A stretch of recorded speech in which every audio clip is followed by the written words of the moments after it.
Excerpt from a local newspaper. Ominous unknown killer is still at large. After weeks of unexplained murders, the ominous unknown killer is still on the rise. After little evidence has been found, a young boy states that he survived one of the killer's attacks and bravely tells his story. I had a bad dream and I woke up in the middle of the night, says the boy. I saw that for some reason the window was open, even though I remember it being closed before I went to bed. I got up and shut it once more. Afterwards, I simply crawled under my covers and tried to get back to sleep. That's when I had a strange feeling like someone was watching me. I looked up and nearly jumped out of my bed. There, in the little ray of light illuminating from between my curtains, were a pair of 2 eyes. These weren't regular eyes. They were dark, ominous eyes. They were bordered in black and just plain out terrified me. That's when I saw his mouth, a long, horrendous smile that made every hair on my body stand up. The figure stood there, watching me, and finally, after what seemed like forever, he said it, a simple phrase, but said in a way only a madman could speak. He said, "Go to sleep." I let out a scream. That's what sent him at me. He pulled up a knife, aiming at my heart. He jumped on top of my bed. I fought him back. I kicked, I punched, I rolled around trying to knock him off of me. That's when my dad busted in. The man threw the knife. It went into my dad's shoulder. The man probably would have finished him off if one of the neighbors hadn't alerted the police. They drove into the parking lot and ran towards the door. The man turned and ran down the hallway. I heard a smash like glass breaking. As I came out of my room, I saw the window that was pointing towards the back of my house was broken. I looked out it to see him vanish into the distance. I can tell you one thing, I will never forget that face, those cold, evil eyes, and that psychotic smile. They will never leave my head. Police are still on the look for this man. If you see anyone that fits the description in the story, please contact your local police department. Jeff and his family had just moved into a new neighborhood. His dad had gotten a promotion at work, and they thought it would be best to live in one of those fancy neighborhoods. Jeff and his brother Lou couldn't complain, though. A new, better house? What was not to love? As they were getting unpacked, one of their neighbors came by. "Hello," she said.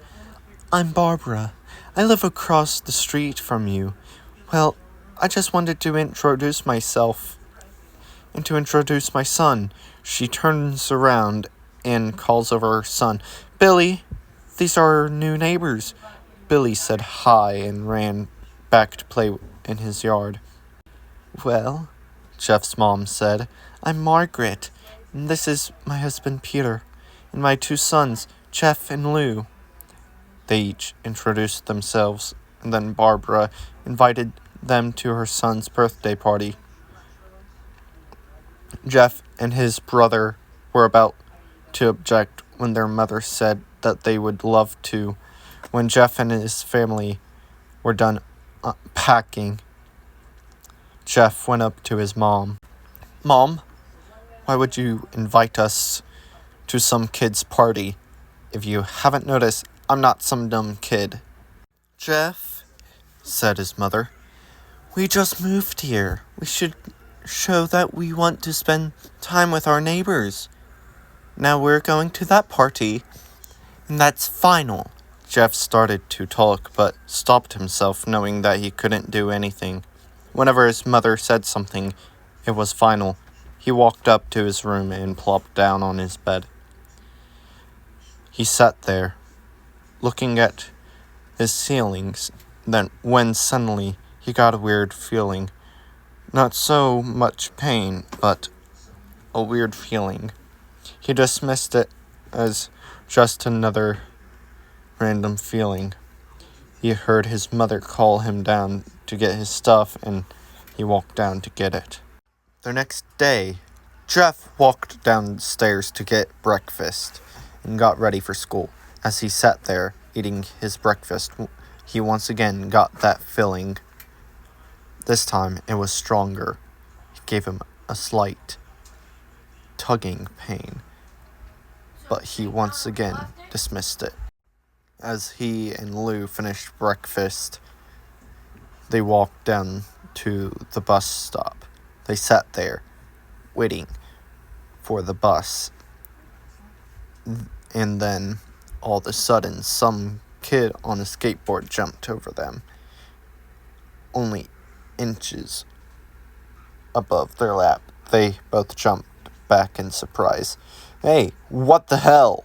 The kid landed and turned back to them. He kicked his skateboard up and caught it with his hands.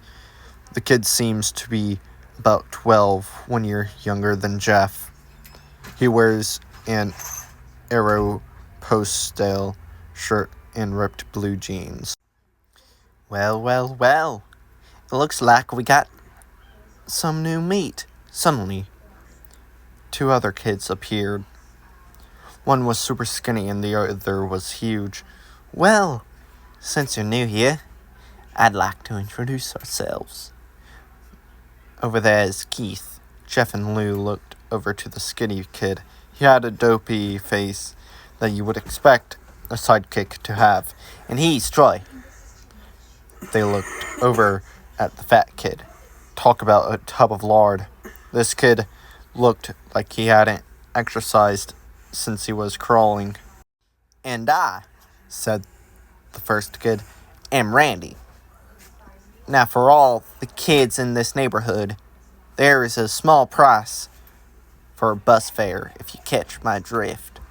Lou stood up, ready to punch the lights out of the kid's eyes when one of his friends pulled up a knife on him.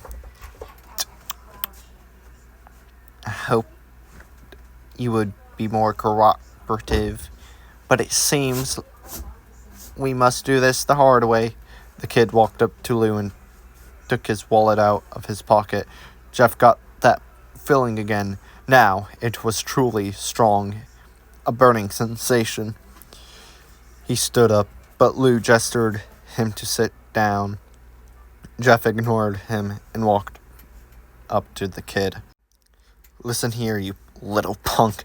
Give back my bro's wallet or else." Randy put the wallet in his pocket and pulled out his own knife. "Oh, and what will you do?" Just as he finished the sentence, Jeff popped the kid in the nose.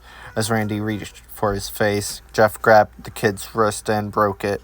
Randy screamed, and Jeff grabbed the knife from his hand.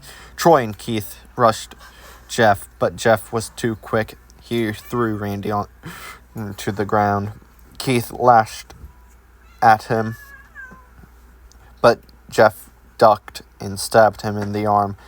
Keith dropped his knife and fell to the ground, screaming. Troy rushed Jeff too, but Jeff didn't even need the knife. He just punched Troy right straight in the stomach, and Troy went down. As he fell, he puked all over.